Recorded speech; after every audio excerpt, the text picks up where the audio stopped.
Hi, my name is Doug Belshaw. You're not going to see me on this particular video, which was a recording of an AI in the Future of Education roundtable.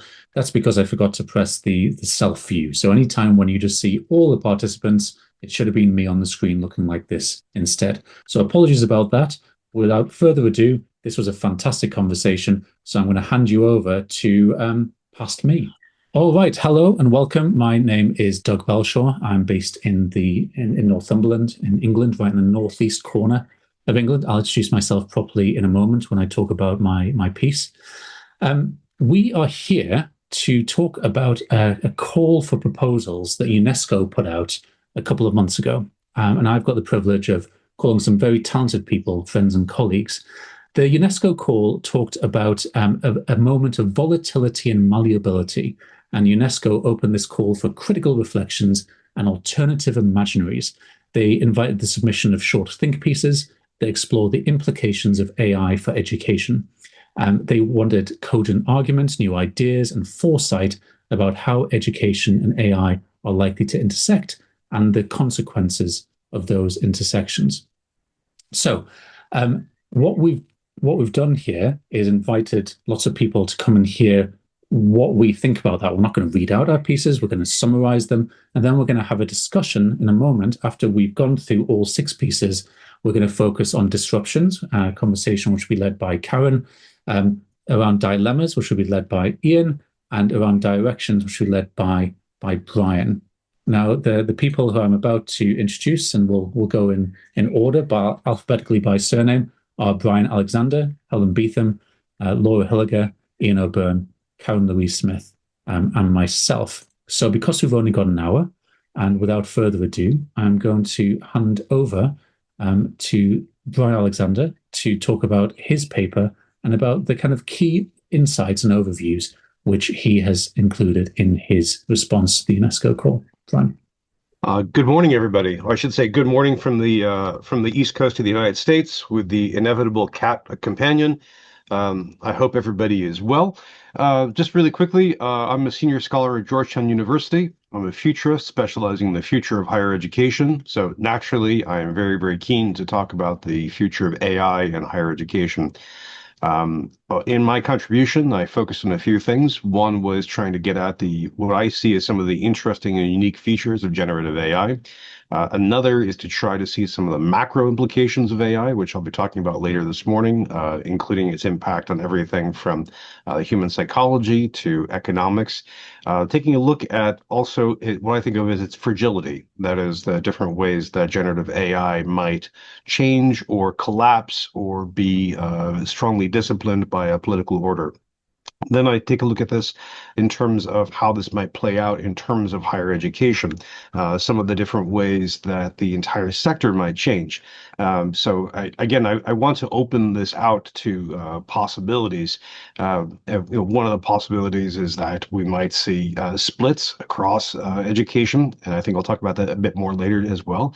In terms of attitudes towards AI, those who are very opposed to it, those who favor it, the possibility that we might see AI appear as a kind of intermediary layer between people, the idea that education as a whole might suffer a reputational and or institutional decline as a result of generative AI, and a couple more ideas as well.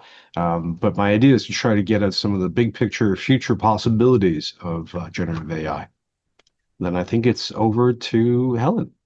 Thank you so much, Bryan. I'm Helen Beetham. I'm a lecturer in digital education. I have a critical Substack in which I write critically about AI in education and the public sector more generally. And I was really inspired by this call to take a human rights-based lens, not at all uniquely. So I was building very much consciously on work done by colleges, Christian Strake and his team for the Council of Europe, decolonial colleagues like Paulo Ricote in the Global South. And these colleagues have written a great deal about kind of pre-generative AI and the known harms in education that flow from them. And I can see in the chat window already that we're joined by many colleagues for whom that is also been a part of their work. So I feel quite humbled to be representing that. But pre-generative AI, as we probably know, the harms arise from prediction and control. And so we can identify those harms quite clearly. We could see the ways in which, for example, the same technologies are being used to target schools and universities for destruction in Gaza, that are being used to identify students who should be disciplined and deported in the US for protesting those issues. Generative AI arrives in this picture of analytics and analytical harm with a completely new set of techniques. And understandably, people want to distance themselves from those analytic harms. The approach I took was to begin to ask, how is the capacities, the potential harms from generativity entangled with those known algorithmic and analytical harms? For example, entangled in the tech stack, as increasingly those data sets are plugged together, for example, entangled in the geopolitical stack, but more particularly entangled in the narrative that is AI. And I think one of the things I particularly tried to do was to say that within that narrative of AI, the benefits are always allowed to cross borders.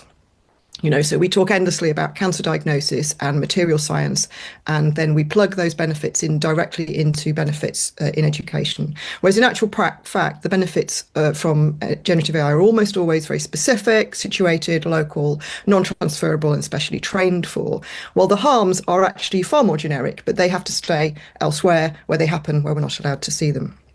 So my human rights-based approach was trying to disentangle those particular generative harms, particularly to the rights to education in the full personhood, which I do some analytical work on, the development of individuals' capacity to participate in a particular culture, not a generic culture of scraped content that favours particular kinds of epistemic culture, but also the full development of intellectual and critical faculties, which is part of the right to education under UNESCO, and really calling on UNESCO to legislate much more strongly or open a much stronger conversation around those generic harms.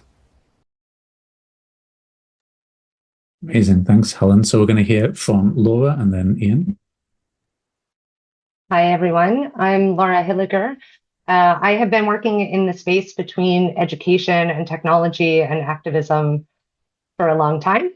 I wrote my thesis on web literacy back in the day. There are a few people here who contributed to that work and have been interested in a lot of the themes that we're going to be talking about today.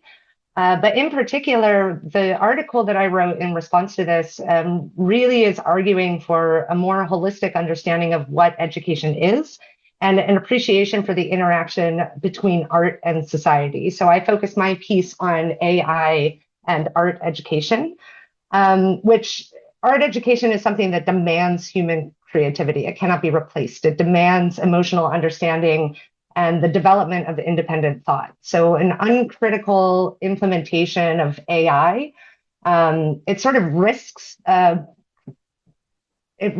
making art something that is just about technical expertise, and that is not what art is. And so, yeah, in my piece, I was really trying to think about how that technical exercise that AI allows in the experience of creativity, how it might shape human experience and how it might challenge established norms if that were to happen. And so my piece is really pretty deeply philosophical, and it's really about the implications of AI and art in education in particular.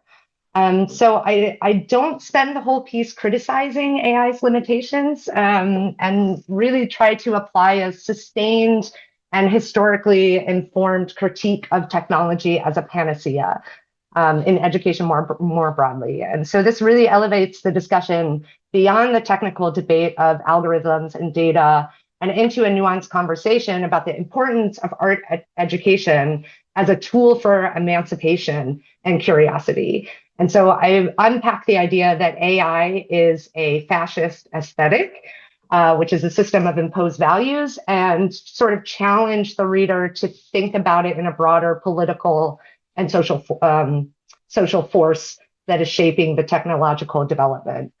And the other thing that I did in my piece was really think about the fact that we as a global collective, through the UN Sustainable Development Goals, have come to a consensus and documented goals which reflect a set of values that we broadly agree on.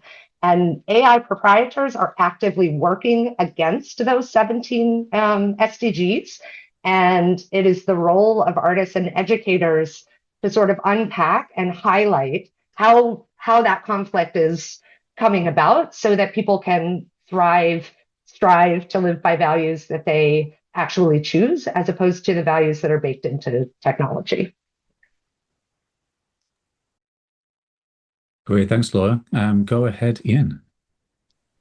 Hey everybody, Ian O'Byrne. I'm currently at the College of Charleston. I'm in the Low Country of the southeastern portion of the United States. I'm a digital ambulance chaser. So anytime my friends in this call basically ask me to jump on and think about something together, I'm obviously going to do so.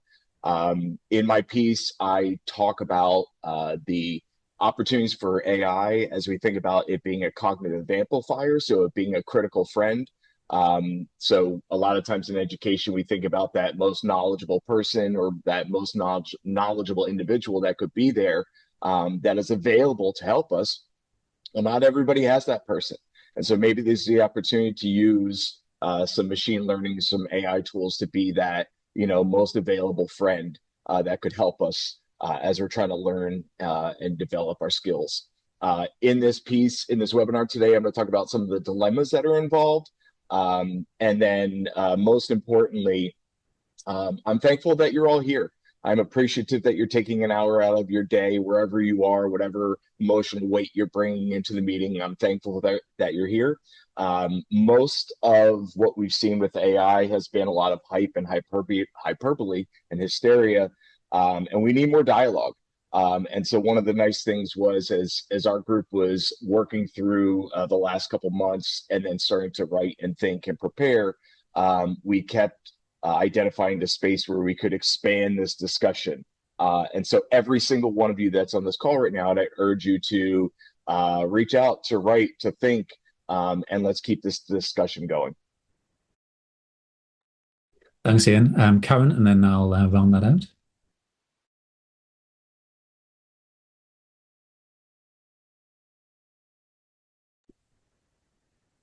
Hi, everyone. Thank you so much for the invitation to be here today.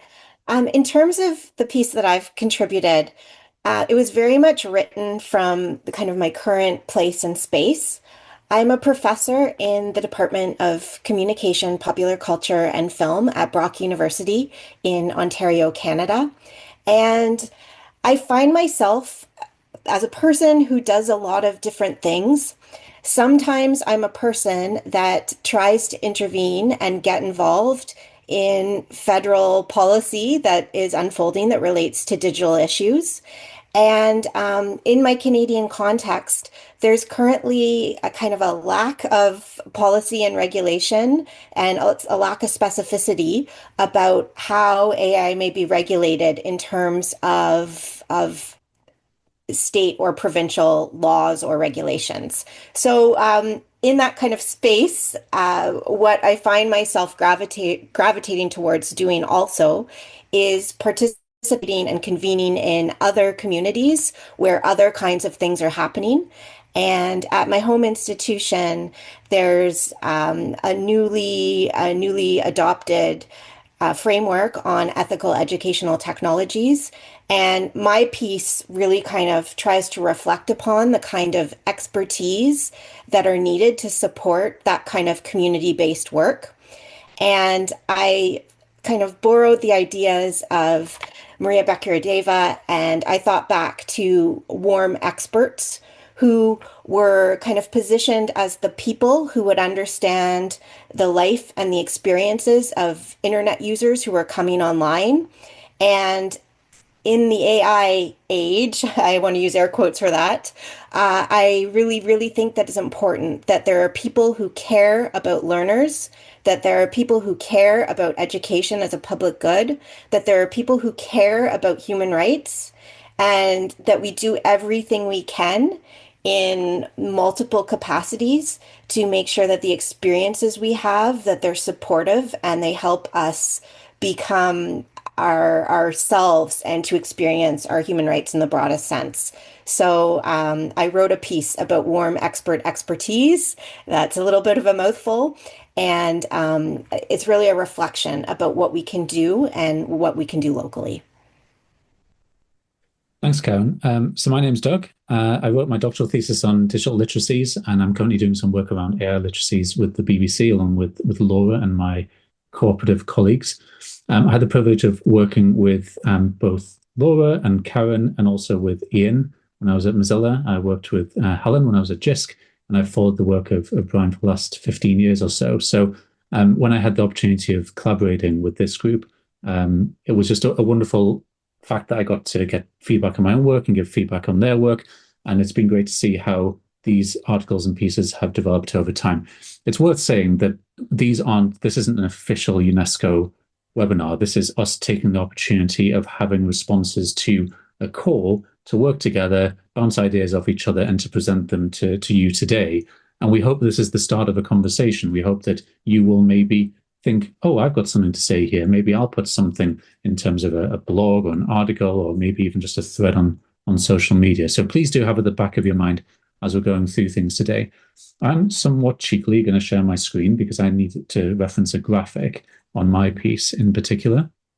And maybe I should have said that was an available option for everyone else. Sorry. I take as the starting point Marshall McLuhan, the Canadian kind of media theorist and philosopher's very famous quotation that we look at the present through a rear view mirror, and that we march backwards into the future. So we use phrases like horseless carriage. We use metaphors which are within touching distance of what we currently experience to be able to understand the new. And so we understand AI through existing technologies when actually it might have quite different affordances than what we're used to before, some of the things which have been spelled out by Helen.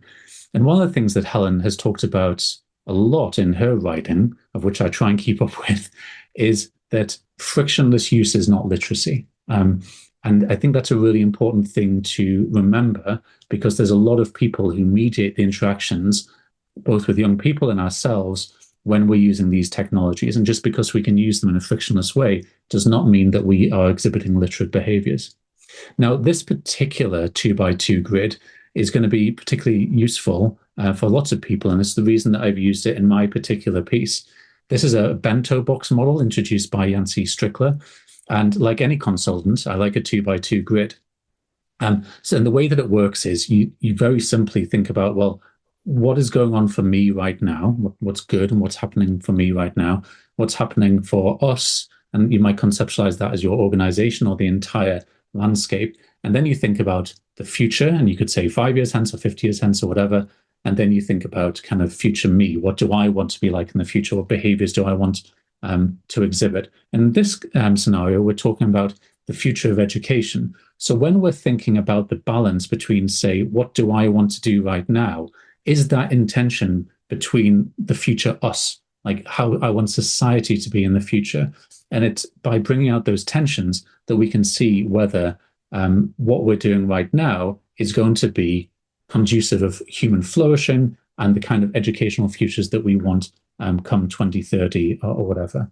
So I've tried to keep my piece as short as possible. These are supposed to be short think pieces, but what I'm trying to essentially say is that at the moment, commercial imperatives are shaping our AI ecosystem, as they often do when technologies are new, but that really we need policy intervention, but we also need kind of educational oversight, especially within the role of formal education, to have some guardrails about this. And I explore some of the ways in which you can do that in the paper. For example, community-crafted ethics frameworks, pedagogical sandboxes, and then some just reality checks on AI claims that I know that some people in this chat and further afield are already doing. So that's where I'm starting from. Please do go and read all of our pieces if you're interested in the future of education and AI. But we're going to move on to the next part of the discussion. I will just check in with Laura to see if we've got any questions before we kind of move on to that next section. Laura? No, sir, I have not seen questions.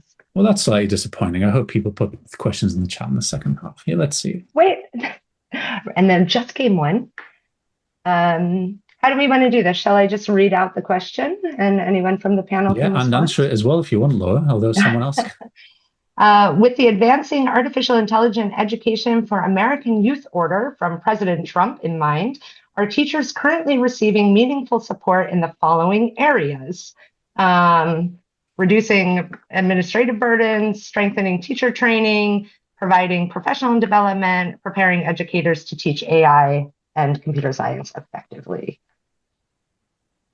That is the question. Lots of questions in there. Okay, I'm Yeah. going to let anyone on the panel just jump in case they want to answer any or all of those. Alternatively, we would take that as background information to then inform the second half of the conversation. Would any of the panel like to immediately address any of the questions in there from Monica? I can quickly jump on that. I mean, that's multi-threaded. It's a wonderful question. It's one that we need to have more dialogue about. I was asked this by in a recent webinar on my campus, a recent meeting on my campus. My short answer is no to all of that. Basically, what that means is I think we need more time and latitude and freedom to think about what these technologies mean. I think that we need to spend more time examining what they mean with our students, with our colleagues. We're still trying to figure out a lot of what this means and what AI could and should mean. But for the most part, I feel like there's a lot of, like I said before, hype and hyperbole and hysteria about what this means. A quick anecdote: did a session with all the teachers of the year in my state about AI. They were feverishly trying to figure out what that means. And what was interesting is one after another would come up to me and express what I call shame at even thinking about using AI in their work. And it just struck me that these are people that are experts, lauded educators in our state, and they were saying that they felt shameful even talking about the possibility that they might use Notebook LM to help them out in a class. So I think we really need to pry into that and figure out why that might be. Thanks, Ian. Would anyone else on the panel like to respond to that? Yeah, I've just seen that across the US and some word of that in Europe, so mostly a developed world issue. I was just talking to a friend who said that his university hosted a workshop on AI in education, and several of his colleagues had boycotted it and chided him for actually going to it. I think that divide partly falls on two cultures lines. So, we tend to see more resistance from the humanities side of the house than the scientist side of the house. But I think the divide is deep and is probably deepening.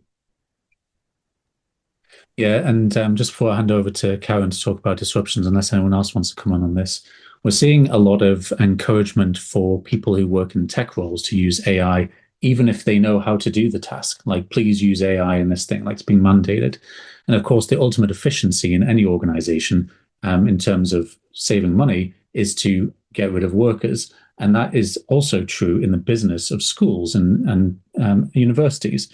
So using AI more can be efficient, but also you can be more efficient by not having a job and AI doing the job for you. So we've got to think about the motivations and what kind of AI or what big tech or what the people who are using their technologies would like to happen and what their future scenario is, not just ours, maybe as educators and researchers. Would anyone else like to come in on that question before I hand over to Karen to give us a little bit of provocation introduction to disruptions?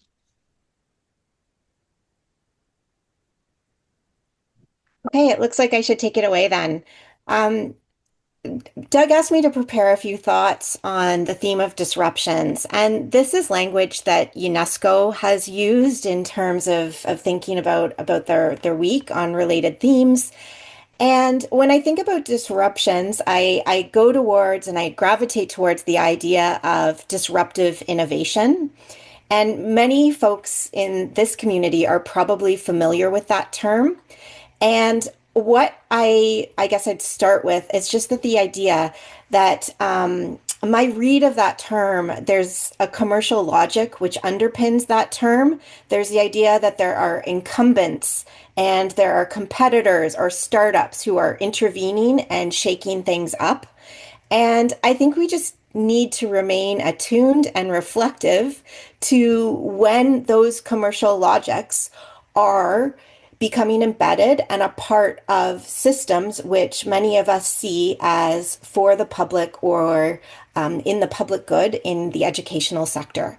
And I know that I have been watching and aware of technologies for a long time. And so for me, I'm personally not really that surprised that there's an intensification of algorithms. I've used algorithmic intensification with co-authors as a kind of proxy or a different way of thinking about AI, because these processes of prediction and recognizing patterns and categorizing and streaming students, these kinds of processes and practices, they're not new. But that said, I do think we are at a moment in time. Many of us are experiencing expectations of change and transformation, that they're happening in our lives right now. So I do see value in that term. And to kind of try to gravitate somewhere where I think we can find, I hope, a little bit of hope, uh, a kind of disruption that I think many of us are finding underway is that our social networks and our communities might be mixing up in interesting ways. And just as a small example, Doug and I had been out of touch for about a decade. And Doug realized that we were doing work in related areas and that we needed to reconnect and we needed to kind of spark some of those conversations that we previously had about digital literacy and openness. And we needed to continue to collaborate now. And I'm finding these moments are happening all of in many different ways in my life. I went to a panel yesterday on neurodata at a conference, and I see this webinar as another example of this. So I hope that we can see disruption, not just as a kind of techno-solutionist term with kind of causal impacts of AI and technology, but I hope we can use it as a springboard to get together, to collaborate, and to see how we can respond, what we can build, and what we can do.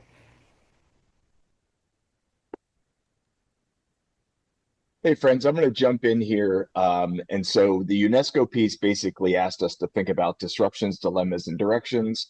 Obviously, for those people that are on the call that know me well, I love a good dilemma. And so I'm going to frame our discussion and my piece in this notion of dilemmas. With AI, we have paradoxes that resist simple resolution. We had this idea of it's either as enhancement or replacement discussion. Replacement obviously has more weight right now globally. We think about automation versus agency. We think about this tension of, or this paradox of efficiency versus meaning. These are not just technological challenges. These are just not just discussions, as Bryan said before, about banning certain things or outlawing certain things in and out of our classroom. These are philosophical, pedagogical, and ethical questions. I saw Andrea sent up earlier a question about ethics. We need more of this. And I think that these are discussions, these are tensions that we need to navigate together. We need more spaces like this. We need a lot of brilliant people, a lot of international, intersectional folks in the same space thinking deeply about this. So what are some of these tensions that I talk about? What are some of these dilemmas? The first is the enhancement versus the replacement dilemma. We're stuck between two false choices. This is a false dichotomy. Either AI replaces human intelligence or we have to resist it entirely. This binary thinking limits us. In my piece, I talk about cognitive amplification. When we frame AI as a cognitive amplifier, a mirror that reflects our thinking, and a magnifier that can extend it, my literacy folks in the room, that means something to you. We move beyond this false choice and toward more generative possibilities. The second is this idea of this measurement paradox. For the most part, in education, we prioritize skills that are easily measured. We prioritize memorization, pattern recognition, algorithmic problem solving. These are exactly the things that AI is really, really good at. And so instead of competing with machines, instead of us thinking about your written sample or your GPA is the ultimate, benchmark for who you are, perhaps we should let AI handle what it does better than us, and we can focus on the stuff that makes us distinctly human. What can, moral imagination, contextual judgment, authentic meaning making, spending time with other human beings and making those connections. And the third area, the third dilemma is this idea of agency. There is we're starting to see the Is AI making us dumber? Is ChatGPT making us dumber? Those of us that have been involved in this work for some time, we've been through this story before. Okay, we've been through the Googles making us dumber and everything else before. This is not new. And so the agency dilemma, AI tools often reduce students, or we believe that they reduce students to passive users of machine generated outputs. That might be true. Okay, that's problematic. But if we automatically subscribe to this dilemma, this threatens to diminish rather than amplify opportunities for cognitive development. So the piece that I wrote, I think about 4 pillars of this. So what do we think about critical co-creation? Sounds good to me. What do we think about ambiguity navigation? Doug likes that. What do we think about ethical prototyping? What do we think about metacognitive mentoring? What is there, what opportunities do we have to use to leverage AI to position learners as active participants in shaping their role in their learning? There are a lot of bigger questions beyond this. Who decides? Okay, who makes these decisions? If we sit in our silos and hunker down, then it's the tech companies, it's oligarchs, it's other people that basically decide, and they make decisions based upon values and authority. And so I leave with this question of who gets to decide what AI optimizes for us in education. Okay, it's not just a technical question. This is an ethical one. We need to have it. Bryan, you're on. So I was asked to speak about future directions, and that's all I do. So I'm definitely happy to do this. A couple of points I'd like to mention, and not just to say that between Ian and I is about one average head of hair, I think. One that we should keep in mind is that we have a series of threats to AI. We often speak about AI as presenting threats to humanity, but I think it's important to recall that the industry is right now very fragile and brittle, so that we have, for example, the quality problem, quality of outputs, which are perceived to be poor. There are continued storm of stories about that, and that may reduce people's appetite for AI. There's no effective business model for AI right now. Every company, every project is losing billions of dollars on this, and the investors are hungry for a return. There's also the all kinds of options for regulation. Right now, a lot of the regulation is fairly pro-AI in the US, depending on what happens with the big, beautiful bill, so-called. But we do have European Union pushing its AI Act, which is, curiously passed without being completed. So there's still some room there. But regulation could constrain AI. There's also rising cultural opposition to AI, especially from the creative sector and its supporters. And perhaps not widely addressed is the environmental aspect. That is, the huge appetite for electricity that generative AI has is one that may accelerate climate change and global warming. So all of these possibly can push back on AI. Right now, the economic implications of AI are still wide open. It's possible that we will see a swarm of new jobs appear regarding AI, AI wrangler positions, which has been the history of industry for about the past 200 years. It's also possible that we'll see widespread underemployment or just simply unemployment as AI devours jobs, leads to a net decrease in positions. Or we may see jobs more or less maintained but transformed with AI suffused in them. I mean, that's an open question right now. We do see that Ian referred to oligarchs. We do see that quite a few businesses are very large, very capital intensive, and they seem to dominate this space.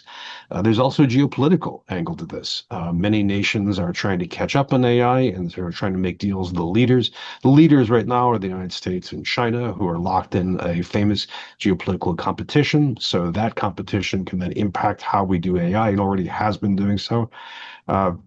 We should also expect a lot more continued innovation and creativity in and using AI. That doesn't show any signs of slowing right now. Now, within academia, one thing I just wanted to note that I mentioned earlier, and you can see this in the chat, is that there is a deep divide over AI usage. And in the chat, we've seen calls for resisting or opposing AI. We've also seen calls for embracing or simply using it. And that may become more partisan. Monica Kaprowska in the chat mentioned President Trump's executive order calling for more AI in K through 12. I think the more active Trump and the GOP gets in favor of AI, we may see the opposition become more and more partisan. So, I mean, those are a few of the things that we should keep in mind as we look ahead to the far future of AI in education, far future meaning, say, September or December. Thanks, Brian. I want to make sure that Laura and Helen have a chance to respond to any of those, or indeed surface anything from the chat that's been pretty active over the last few minutes. But thank you to Karen and to Ian and to Brian for those extended instructions. Yeah, so I actually wanted to respond to something that Karen said when she was sort of talking about the connotation of the word disruption. So the connotation of that word has certainly changed, I feel, in the past 10, 15 years. The Silicon Valley types have kind of taken ownership and decided that it was a good thing, which I think is interesting because when I was a kid, if I was disruptive, it usually created some sort of a friction point in which I learned something. So just like, I think that that's quite an interesting relationship in terms of like, what does disruption mean inside of learning versus disrupting entire geopolitical systems and what that actually means for people. And I've also been thinking a bit about the word destruction. So I think that there are times when destruction is something that is actually positive. So, you know, in a garden, for example, if you don't weed your garden, then other plants can't grow. Like you have to destroy in order to create. And I think that when we're talking about AI and education, there's something around what we are aiming to destroy in order to create a space where people can learn to become and learn to be themselves. So I think there's a whole conversation really around the words that we use and what we consider negative or positive. And then the other thing that I wanted to respond to, or Helen, I just saw your hand. Should I pass? No. Was just to Brian, who mentioned resistance. And I see it coming up in the chat. And I know that in the space, there are some people, like there's a continuum of people who are using AI, advocating for or against AI, and resisting AI is certainly something that comes up in this space. And I just wanted to say that I think that resistance is a very important part of activism and advocacy, but it is not the only pillar of advocacy, and it's not the only pillar of activism. So we have to advocate for a world in a bunch of different ways, the world that we want to see. And resistance is certainly part of that, but we have to sort of understand the context in which we are and what kind of power we have to either resist or not resist, to use or not use, and sort of, you know, we have to like understand our own boundaries and the context that we're within. Helen? Thanks, Laura. I'm really picking up on two things from the chat window, which I hope is okay, but they do speak to what particularly I think Brian and you were bringing in. So I think in the chat window, there's been a lot of sort of emoting really, which I think is really helpful about the kind of crisis there is in our relationship with students. And I just wanted to say a little bit about what I think that crisis partly constitutes and why I say we're not being honest about it. Because I think the contract we have with students in part is that the things we give them to do will draw out from them capacities, capabilities, development, and that the tasks are an opportunity for them to develop themselves. And that kind of trust, that kind of contract is really broken down in a sense, because if we could take any one of our independent learning outcomes that we so carefully craft and write at the end of it or prompt some generative model, whichever is easier, right? Which, given that I set all kinds of assignments and I see my students going to the generative models for every aspect of them, clearly that's true. And so that contract we have with our learners, either we have to be honest about the fact that contract is fundamentally disrupted. And then I think we're going to this kind of empirical evidence that's beginning to emerge that if students do that, right, if students prompt to design, they prompt to solve mathematical problems, they prompt to write, they prompt for their ideation, they prompt for their learning to prompt, okay? And this might harm their capacity to do those things in other ways. Now, we don't I kind of welcome this evidence that it's harmful. Of course, I'm the sort of person who's going to jump on that, but I don't think it's very meaningful, because the same kind of approaches will find that if you give students the AI, they write better sentences, they're more coherent, they answer the questions better. So the question then is not empirically, does doing a thing teach you to do the thing? The question is, politically and epistemically, what do we think it's worth students learning to do? And the AI industry exists to make moves on that. Yeah, that is what it exists to do. It exists to say we can capture culturally valued content and expertise in systems. We can require you to use those systems in your place of work. And that means what you have to do fundamentally above all else is you learn to use those systems, right? So it's not an empirical question, it's a political one. And it's one we have to kind of share and make open, I think. Of course, if our students aren't writing, but are prompting for writing materials, that's what they're learning to do. It's axiomatic. Yeah, we don't really need the empirical evidence of that. Is it worth doing? And I think then I just want to kind of therefore say this question of, well, how can a tool be unethical, which I saw in the chat window? It's not a tool, it's a socio-technical system, and it depends where your ethics are. But you need to understand the socio-technical system from top to bottom to decide for yourself if the directions in which it is shifting power, capital, computation, and the definitions of what matters in society are ones you agree with. Yeah, you have to do that. That is actually a moral duty. It's not something you can avoid by saying it's just a tool and different people will use it in different ways. I definitely agree with that, Helen. And I liked Laura's point about kind of creative destruction. So to try and bring three things together, although as ever, I will forget the third thing when I get to it.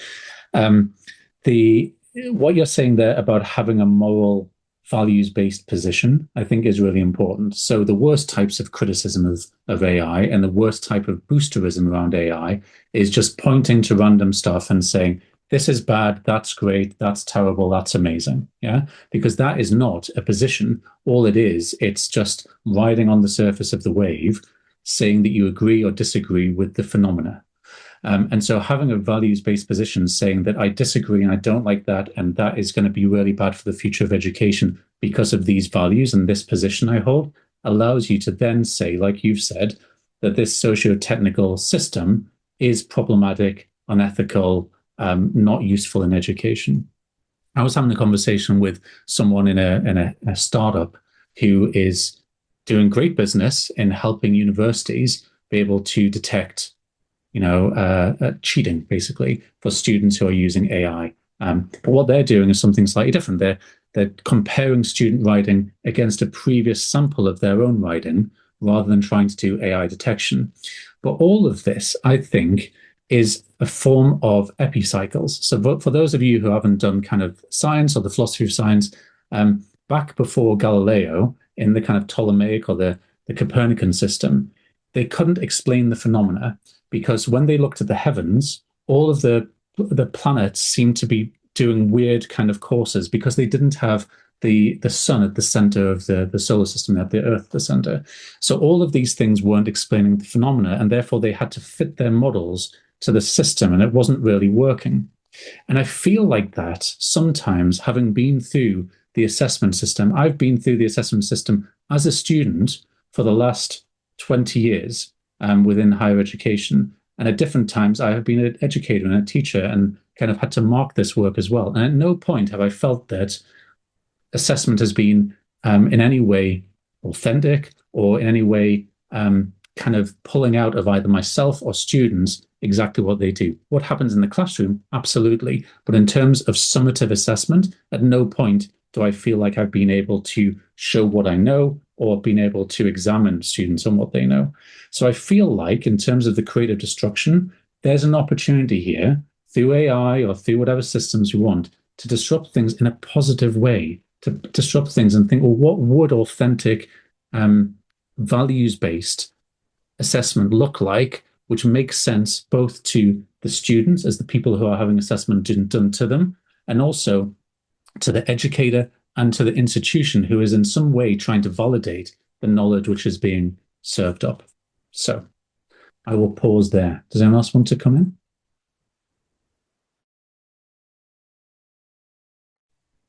Just really quickly, one point on assessment. I'm really glad you mentioned this. One problem we have in the United States is that when we look at a new technology, we often romanticize the technologies that it and practices that it threatens or contacts. And here, in many ways, we want to defend assessment from AI-enabled cheating. And I think it's really important to remember, as you mentioned, Doug, that assessment is often badly flawed, including inauthentic. We have no good way right now of trying to address AI-enabled cheating at scale. The oral presentation model doesn't really scale. The going back to Blue Books has all kinds of problems. But I think one of the tasks before us, or potential task, is to rethink higher education assessment from top to bottom. And that's a daunting challenge that, for an academic population that is often already burned out and under-resourced. I think that's one of the great challenges that we have to confront.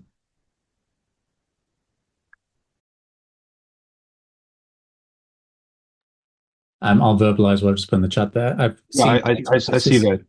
So Blue Books, this is an awful thing. This is a generic term referring to small printed books where students can enter their responses by manual handwriting, either print or cursive.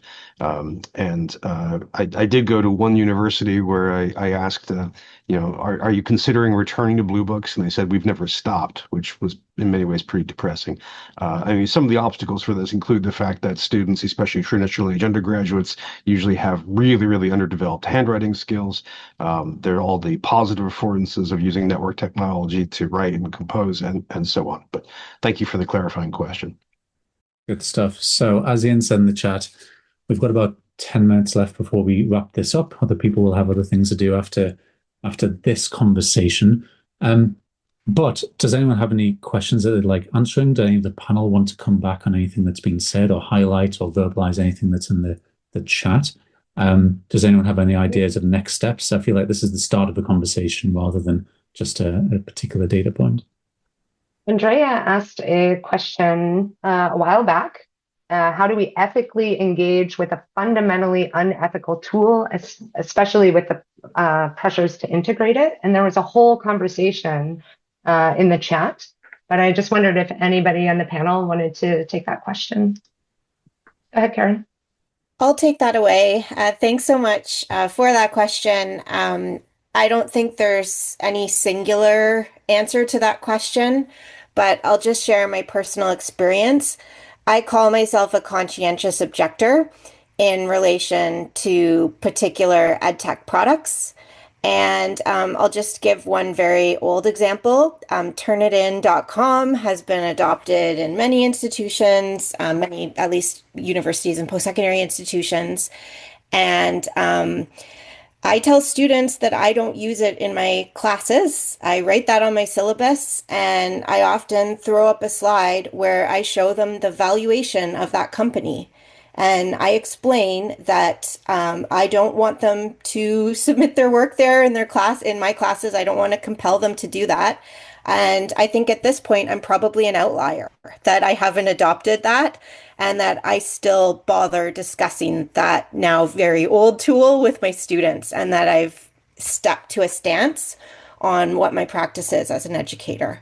So I think we need to do that as educators. I think that many of us can opt in and out of what we use, and those choices have power in aggregate.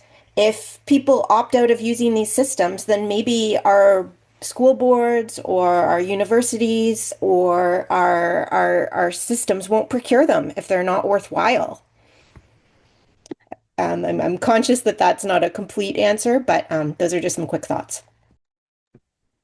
When you say oh, sorry, go on, Helen.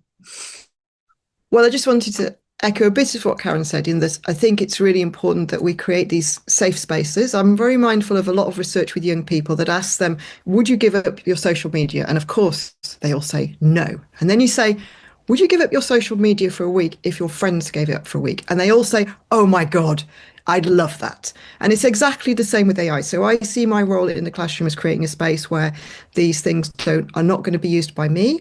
I don't start by moralizing at them. I just explain to them my reasons for not using AI for any of my teaching materials, for any of my relationships with them, for any of my conversations or feedback with them. I explain my reasons, and I try and create assignments and spaces where they don't have much value, so that we can revalue and recenter and rematerialize discussion, collaborative writing, even live writing in class where they don't feel any pressure. It's not assessed, doesn't have to be examined. It can be a space of live creativity, bring making materials in, so it's about revaluing and revalidating. And actually, increasingly, as our institutions adopt these tools, protecting those spaces becomes epistemically and technically really difficult.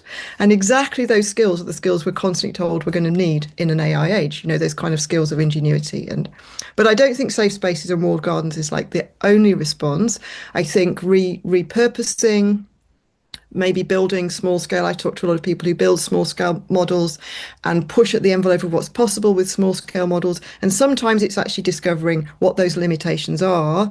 It allows you to produce a different critique of the large language models that you might never have arrived at without trying to create those small scale agents, projects, APIs, instances, whatever they may be. So it's not like I'm suggesting we don't engage entirely, but it's just like we are conscious when we're disengaging why we're doing that, and we explain it to students.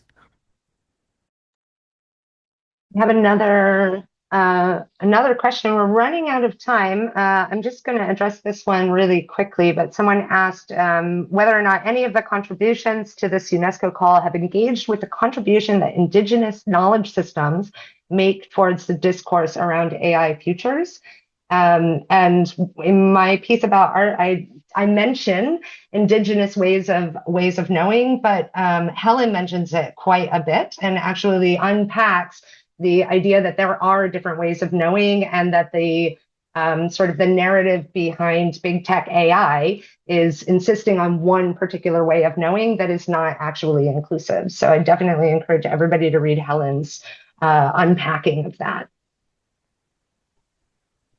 I'll also chime in there. I don't explicitly address it in my piece, but I'm personally very, very interested in considering how issues like Indigenous data sovereignty and how commitments that the Canadian government has made through the Truth and Reconciliation Commission and its calls to actions.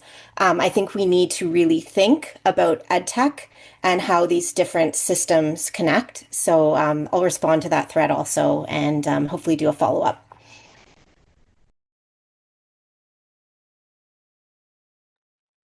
Bryan, did you want to come in here? Just really quickly, one thing that's been coming up in the chat is how to structure this in terms of campus institutions. On the technological side, there's a great unsolved problem, actually two unsolved problems. One is that there is really not a good enterprise solution yet. A lot of what I've heard from the CIO world is that the costs are enormously high. So trying to get a campus license for ChatGPT or Claude or Perplexity is just off the charts. So a few campuses have done limited site licenses, but this is a real challenge when it comes to equity and access. At the same time, we have some AI is already on board at some campuses through institutional subscriptions. That is, when campuses have a Microsoft or a Google Docs subscription, AI functionality gets to pour in through that. So this is an unsolved problem. And another unsolved issue has to do with simply professional development. Again and again, we've seen this in the chat. Again and again, academics speak about being unable to keep up with AI, being unfamiliar with different AI teaching practices, being unfamiliar with the issues. It doesn't seem to be something where individual institutions are providing professional development, and other forms of professional development through associations, for example, haven't really risen at scale. So again, I just, while we're talking about this in terms of systems, while we're talking about this in terms of individual instructors, I want to make sure we think about this in terms of the enterprise, the institution of a given college or university.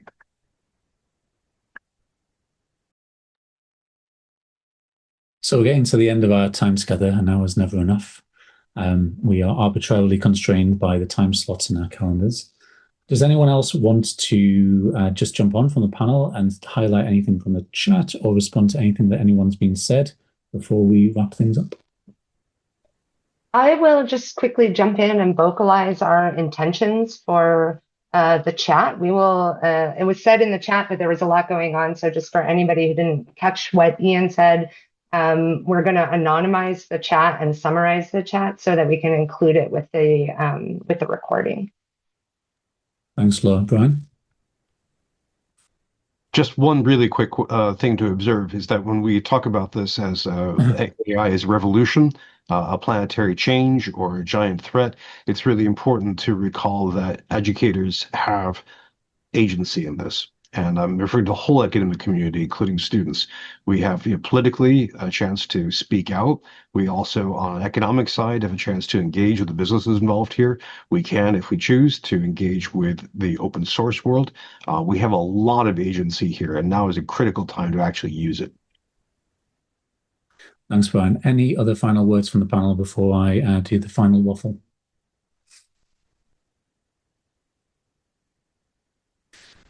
Okay, well, just to say thank you to everyone for attending. This is the start of a conversation, not the end of it. Please do respond. If you've got a blog, put things on there. What are your thoughts? What are things which resonated to you from the chat or from some of the discussions from the panel? Do you want to write a social media thread? Do you want to email any of us? I'm sure it's very easy to find our email addresses, connect with us on LinkedIn, etc. If that's something you'd like to engage with. I'm sure there's something in the chat or something which has been said today which has sparked some ideas for you. And I hope it's been giving you some confidence in terms of being able to have conversations with your colleagues and also being able to have your own voice in thinking about some of these issues. For my part, I always wonder whether instead of this being brought down like it was on tablets of stone from big tech, if it was instead a charity who had introduced these kinds of things, or non-profits, whether that would have a different vibe. But I'll leave those questions with you. We are going to publish the recording of this along with, like Laura said, an anonymized version of the chat. So thank you again for attending. Thank you to my esteemed panelists for your excellent contributions. And I wish you a very good day, and we'll let you know when the recording comes out. Thanks for now.